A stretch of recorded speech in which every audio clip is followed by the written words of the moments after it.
Hadirat ibu-ibu rahimakumullah, melanjutkan kembali. Ada banyak hal yang disampaikan di sini. Habib mencoba untuk mencuplik-cuplikan daripada sirah-sirah Nabi yang berhubungan dengan perempuan, ya, yang berhubungan dengan ibu-ibu. Nah, dan juga temanya masih belum selesai yang Habib sampaikan bahwa jika orang itu mencintai seseorang karena beberapa hal. Yang pertama yang sudah kita bahas, karena ketampanan atau kecantikan, maka tidak ada yang lebih tampan dan juga lebih indah dari Nabi Muhammad.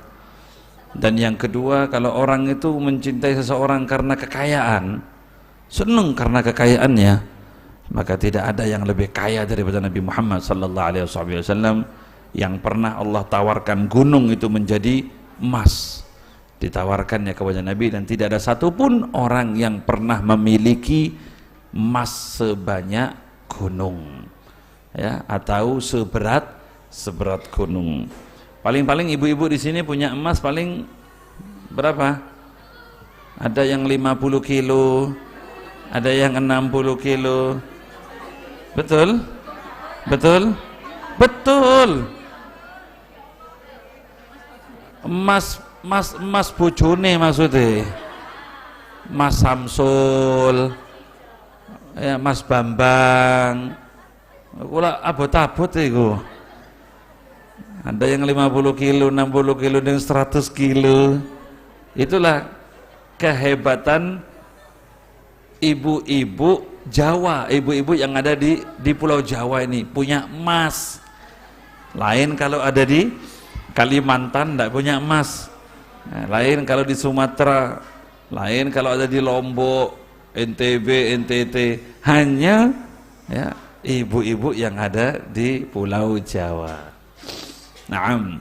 Lalu yang ketiga, orang itu cinta itu pasti ada penyebabnya. Kalau orang itu cinta karena dia mempunyai jabatan yang tinggi, dia memiliki kekuasaan, karena punya pangkat yang besar, saya seneng nih Beb, saya cinta Beb, ini pangkatnya dukur nih Beb, dia punya kekuasaannya besar. Kalau karena itu cintanya, maka ketahuilah tidak ada pangkat yang lebih tinggi daripada pangkatnya Nabi Muhammad. Tidak ada kekuasaan yang lebih diberikan izin dari Allah Subhanahu wa taala melebihi daripada Nabi Muhammad sallallahu alaihi wasallam. Tidak ada nabi dan ada satu rasul pun yang diizinkan untuk berjumpa langsung dengan Allah Subhanahu wa taala kecuali Nabi Muhammad. Nabi Muhammad ini pernah di Isra Mi'rajkan, dan tidak ada satu nabi pun, rasul pun yang pernah di Isra Mi'rajkan. Dan tidak ada satu malaikat pun, sampai malaikat Jibril yang paling dekat dengan Allah itu pernah jumpa langsung dengan Allah. Malam yang indah. Kalau ya ditanya mungkin malam yang paling indah apa, macam-macam. Mungkin ada yang bilang malam indah itu malam pertama pengantin, ada yang malam yang indah itu adalah malam Minggu, malam Jumat. Tapi malam yang paling indah untuk Nabi Muhammad itu adalah malam Isra wal Mi'raj, pertemuan dengan Allahu Rabbul Alamin. Tidak ada satu nabi pun, hanya beliau diantar sama Jibril keliling. Kenapa sih kok ke penghuni langit, ketemu dengan para nabi-nabi, ya, terus melihat penghuni surga, melihat penghuni neraka? Itu ada tema sendiri dalam Isra wal Mi'raj. Dalam satu riwayat diceritakan bahwa penghuni langit ini demonstrasi. Penghuni langit ini nggak terima, kenapa Nabi Muhammad ditaruh di bumi? Di bumi ini banyak orang jahat. Di bumi ini banyak orang yang nggak mau sayang sama Nabi. Di bumi ini banyak orang yang nggak mau dengar sama Nabi.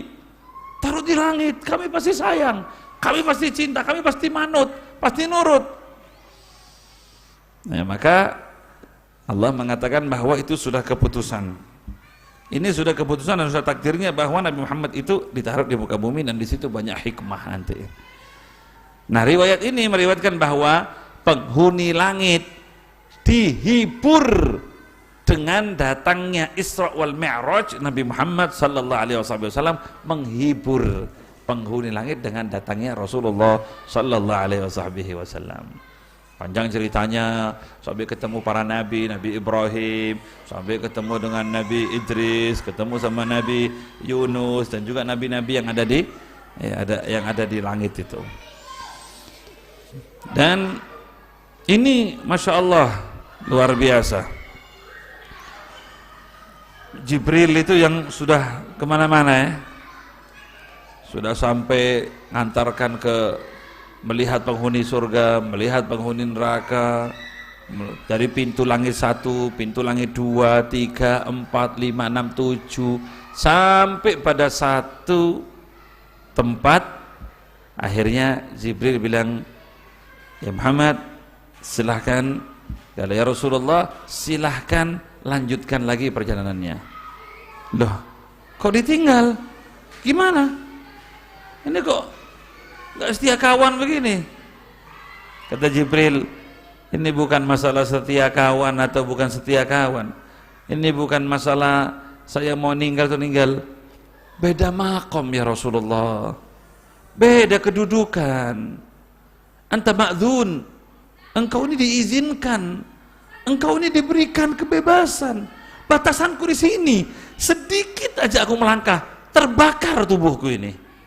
Ini batasan, silahkan naik. Ada yang lebih tinggi makomnya, derajatnya daripada Nabi Muhammad SAW. Kalau orang senang karena kedudukan, karena makom, Nabi Muhammad paling tinggi makomnya. Sampai bertemu dengan Allah Subhanahu wa ta'ala. Ada yang bertanya, biasanya santri, Habib, Nabi Muhammad itu datangi tempatnya Allah dah. Allah punya tempat. Kalau punya tempat berarti tempat itu lebih besar dari Allah. Itu tempatnya Allah, bukan. Tapi Nabi Muhammad diajak janjian di situ, ya, untuk ditemui, ya, untuk bertemu dengan Allah Subhanahu wa ta'ala.